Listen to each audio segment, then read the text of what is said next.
आज की क्लास पे हम लोग दूसरी पीढ़ी के मानवाधिकार पर चर्चा करेंगे। इससे पहले का वीडियो में हम लोग ने प्रथम पीढ़ी के मानवाधिकार को देख लिए थे। तो चलिए बढ़ते हैं आज के टॉपिक की ओर। दूसरी पीढ़ी के मानवाधिकार। दूसरी पीढ़ी के मानवाधिकार जो है, इनके अंतर्गत वैसे सामाजिक एवं आर्थिक अधिकार आते हैं जिनका उद्भव सामाजिक विचारधारा के साथ साथ 20वीं शताब्दी में हुआ था, और इसमें जो लिखित सामाजिक एवं आर्थिक अधिकारों के कारण उसे 1966 में द्वितीय पीढ़ी के मानवाधिकार के अंतर्गत रखा गया।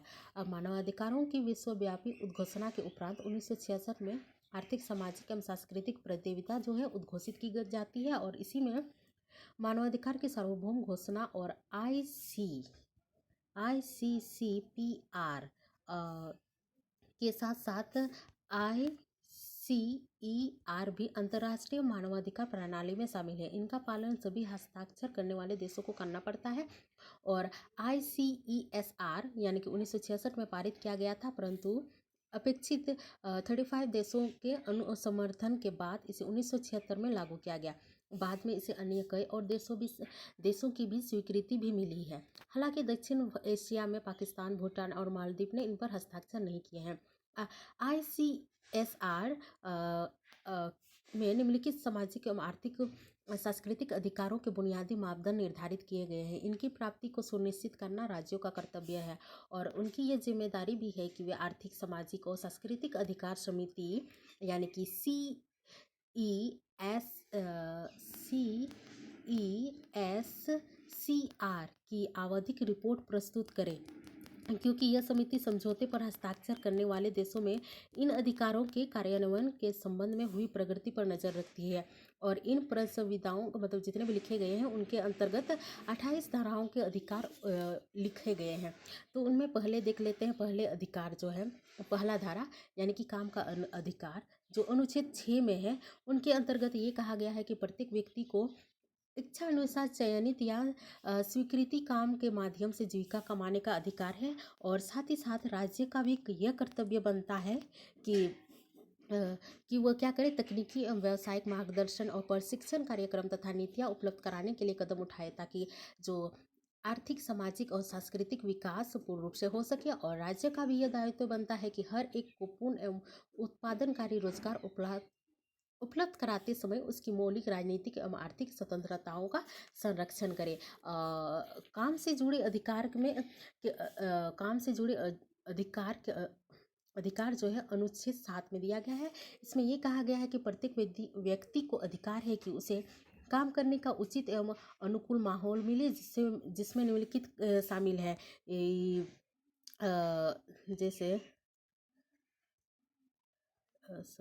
इसमें ये कहा गया है कि जैसे सभी कामगारों को न्यायोचित मजदूरी मिले, बिना किसी भेदभाव के समान मूल्य के काम का समान पारिश्रमिक मतलब यानी कि जो उसका पारिश्रमिक है, जो उनका बनता है, उन्हें देना चाहिए। महिलाओं के साथ समान मूल्य के काम पर समान मजदूरी तथा उनके काम करने का वातावरण पुरुषों के समतुल्य होना, अपना तथा अपने परिवार के समुचित निर्वाह के अवसर, साथ ही साथ काम करने के लिए सुरक्षित एवं स्वच्छ माहौल। इसके अलावा सबको अपने रोजगार में वरिष्ठता व योग्यता के आधार पर उच्चतर स्तर पर बढ़ने के समान अवसर, और साथ ही साथ आराम, अवकाश और काम के समय की उचित सीमा तथा नियतकालिक छुट्टियों के भुगतान के साथ साथ सार्वजनिक छुट्टियों के लिए पारिश्रमिक की व्यवस्था करना भी है। इसके आगे देख लेते हैं कार्य से संबंधित अधिकार यानी कि अनुच्छेद 8 में।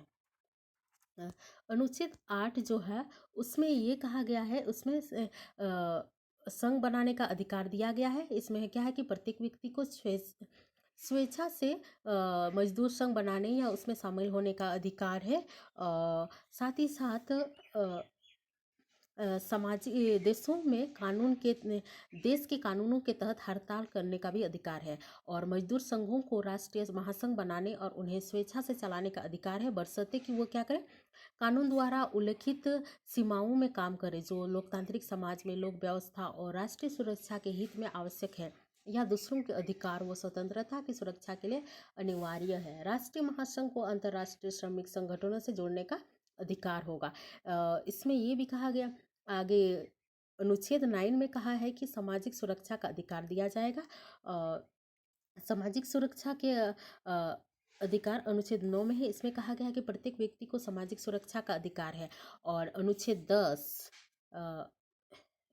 10 में परिवार के प्रति राज्य का दायित्व है। इसमें यह कहा गया है कि राज्य को चाहिए कि वो समाज की स्वाभाविक और मौलिक इकाई परिवार को अधिकतम सुरक्षा व सहायता दे। आगे बढ़ इसमें ये भी कहा गया कि बच्चे के जन्म से पहले और बाद में माता को समुचित अवधि तक विशेष सुरक्षा की जानी चाहिए। और काम करने वाली महिलाओं की इस अवधि के दौरान छुट्टी या पर्याप्त सामाजिक सुरक्षा लाभों के साथ छुट्टी दी जानी चाहिए। साथ ही साथ बच्चों को शोषण से बचाना चाहिए तथा भेदभाव किए बिना सहायता पहुंचानी चाहिए। हानिकारक व जोखिमपूर्ण कामों में बाल श्रमिकों का उपयोग करने वालों के विरुद्ध दंडनीय कार्यवाही होनी चाहिए और आयु सीमा निर्धारित की जानी चाहिए ताकि कम आयु के बच्चों को रोजगार देना निश्चित व कानून दंडनीय हो सके। और आगे बढ़ते हैं अनुच्छेद 11 की तरफ। उसमें कहा गया है कि समुचित जीवन का अधिकार। इसमें यह है कि प्रत्येक व्यक्ति को अपने लिए और अपने परिवार के लिए समुचित जीवन स्तर प्राप्त करने का अधिकार है। और रोटी, कपड़ा और मकान तथा निरंतर बेहतर होती जीवन की परिस्थितियां इसमें सम्मिलित हैं। इसमें प्रत्येक व्यक्ति को भूख से मुक्त रहने का अधिकार भी है।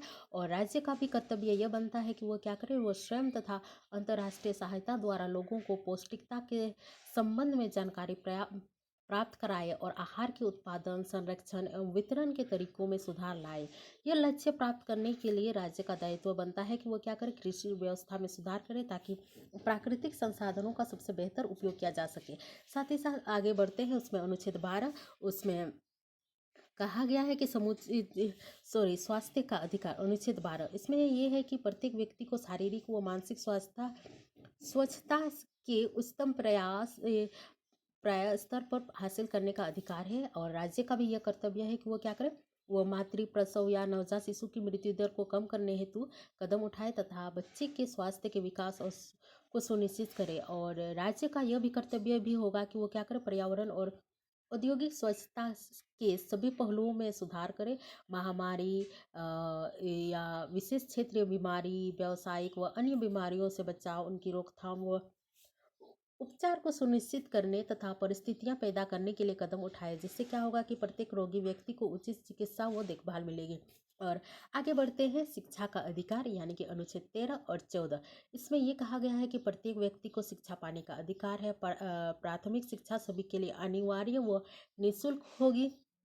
और साथ ही साथ राज्य का यह कर्तव्य है कि वह विस्तृत कार्य योजना बनाए व अपनाए, जिससे निःशुल्क प्राथमिक शिक्षा के अधिकार की प्राप्ति तर्क संगत अवधि में संभव हो सके। और उक्त अवधि का निर्धारण कार्य योजना में ही होगा। और राज्य का कर्तव्य है कि वह सभी के लिए उनकी योग्यता के आधार पर माध्यमिक शिक्षा और उच्चतर शिक्षा की निःशुल्क व्यवस्था कराए। और इसमें ये क्या बोलते हैं, इसमें इसमें ये भी कहा गया है कि किसी भी प्रकार का भेदभाव नहीं होना चाहिए और विकास की प्रक्रिया में पारदर्शिता भी होनी चाहिए। और जो भी काम है, काम के प्रति जवाबदेही होना चाहिए। और विकास के मामलों में निर्णय लेने की एक कार्यान्वयन की लोगों की सूचना संपन्न भागीदारी होनी चाहिए ताकि विकास के अधिकार का लाभ सबको न्याय संगत रूप से मिल सके। साथ ही साथ यह भी उसमें लिखा है कि विकास की प्रक्रिया ऐसी हो जिसके अंतर्गत सभी मानवाधिकार समान रूप से साकार हो और विकास के अधिकार में प्रगति का दावा उन परिस्थितियों में नहीं किया जा सके जहां एक या अधिक राजनीतिक अधिकारों का हनन भी हुआ हो या फिर एक अधिकार की पूर्ति के लिए अन्य अधिकारों पर अंकुश लगाया गया हो, या जैसे स्वास्थ्य के अधिकार को पाने के लिए शिक्षा के अधिकार को दरकिनार कर दिया गया हो। इस तरह का नहीं होना चाहिए। साथ ही साथ नागरिकों को प्रदत्त किसी भी मानवाधिकार के किसी भी स्तर पर कोई भी विकृति या कमी नहीं होनी चाहिए। और यह अधिकार जो है प्रत्येक राज्य को विकासात्मक नीतियों को सूत्रबद्ध करने का अधिकार को प्रदान करता है। और अंतर्राष्ट्रीय समुदाय के अन्य अभिकरणों का यह भी कर्तव्य है कि इस प्रक्रिया में निम्नलिखित तरीकों से सहायता पहुंचाए, जैसे विकास के अधिकार की प्राप्ति के लिए मिलजुल कर अनुकूल अंतर्राष्ट्रीय वातावरण बनाना, या विकास के मार्ग में आने वाली बाधाओं को आपसी सहयोग द्वारा दूर करना, ये सब इनके अंतर्गत कहा गया है।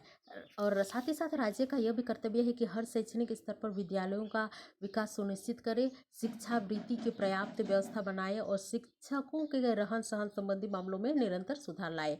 और राज्य का यह भी कर्तव्य है कि वो माता पिता की अपने बच्चों के लिए उन विद्यालयों को चुनने की स्वतंत्रता का सम्मान करे जो राज्य द्वारा समय समय पर निर्धारित न्यूनतम शैक्षिक मानकों को पूरा करते हैं। और अपने मतानुसार अपने बच्चों की धार्मिक व नैतिक शिक्षा जो है सुनिश्चित कराने में के माता पिता के अधिकार का सम्मान करना राज्य का दायित्व है। और आगे अनुच्छेद 15 में कहा गया है कि सांस्कृतिक अधिकार है। उसमें कहा गया है कि प्रत्येक व्यक्ति को सांस्कृतिक जीवन में भाग लेने का अधिकार है और प्रत्येक व्यक्ति को वैज्ञानिक उन्नत व उससे व्यवहारिक लाभों का उपभोग करने का अधिकार है। और लेखकों, वैज्ञानिकों, कलाकारों इत्यादि के कॉपीराइट और पेटेंट अधिकारों की सुरक्षा राज्य द्वारा की जानी चाहिए। और राज्य का यह कर्तव्य है कि वो वैज्ञानिक अनुसंधान व सृजनात्मक कार्यों के लिए जरूरी स्वतंत्रता को कायम रखे। आई होप ये द्वितीय पीढ़ी के मानवाधिकार आप लोग को समझ में आ गया होगा। वीडियो पसंद आए तो लाइक, शेयर और सब्सक्राइब जरूर कीजिएगा। आगे का वीडियो में हम लोग तृतीय पीढ़ी के मानवाधिकार पर चर्चा करेंगे। धन्यवाद।